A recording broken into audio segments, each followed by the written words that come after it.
Je donne la parole de fait à Maya Akari. Merci, Monsieur le maire, mes chers collègues. Avant d'aller sur le fond de cette délibération, il me semble important qu'on aborde les sujets relatifs au plan crack et de bien contextualiser les choses. Les consommateurs de crack qui errent d'un territoire à un autre sont l'arbre qui cache la forêt de l'explosion de la consommation des drogues dans le monde et en France. Cette consommation exponentielle concerne toutes les classes sociales et tous les quartiers. Il est important de le préciser. Elle se fait dans les salons feutrés des appartements, dans les bureaux, lors des moments festifs à l'occasion des fêtes. Et chez les plus pauvres, elle se fait avec des produits pas chers, comme le crack, sur l'espace public, dans les quartiers populaires, où ces consommateurs ont leur repère. Moi qui suis une élue du 18e, je peux vous dire que lorsqu'il y avait la colline du crack ou sur l'axe Marc-Zormois à la Chapelle, on les voyait, ces consommateurs de la classe moyenne qui arrivaient à la fin du travail à 18 h pour acheter leur dose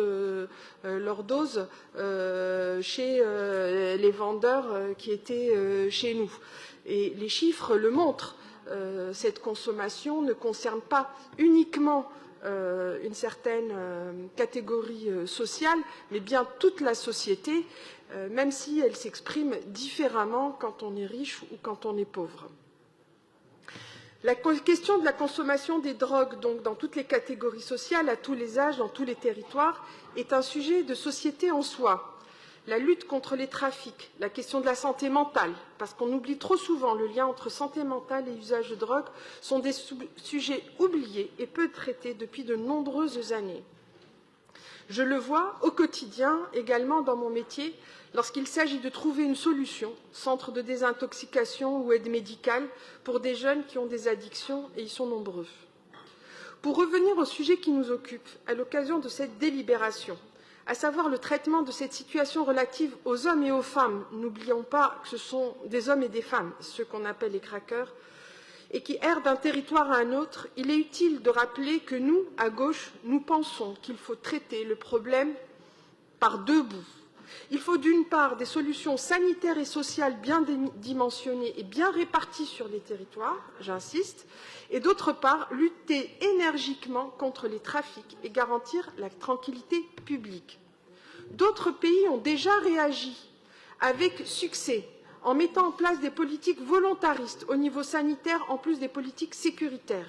Ils sont arrivés à avancer tant auprès des injecteurs et des inhalateurs et ont réussi à contenir, voire endiguer, les scènes ouvertes de deal et de consommation de drogue. Nous ne pouvons plus nous satisfaire d'une législation française qui, limitant à des dispositifs dérogatoires et expérimentaux des espaces de consommation médicalement assistés, empêche toute action sérieuse auprès de ces grands usagers de rue, trop éloignés du soin pour souhaiter même sortir de la dépendance. Ce faisant, elle prive de facto et durablement les autres citoyens de la sérénité de leur espace public. Les politiques axées uniquement sur la répression ont montré leur inutilité et n'ont pas endigué l'augmentation du nombre de consommateurs. Bien au contraire.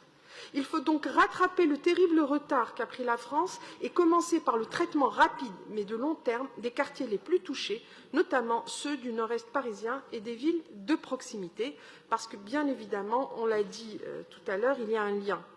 Je vous invite donc tout naturellement à voter pour la délibération et soutenir 6 associations parisiennes à hauteur de 1,7 million d'euros dans leur action auprès des usagers de drogue qui consomment plus spécifiquement du crack dans le cadre d'une politique de réduction des risques et de réduction des dommages, et ce, en parallèle de l'action de la ville dans un dialogue continu avec l'État afin que celui-ci agisse plus efficacement, notamment par l'évolution de la loi sur ces sujets. Je vous remercie. Merci.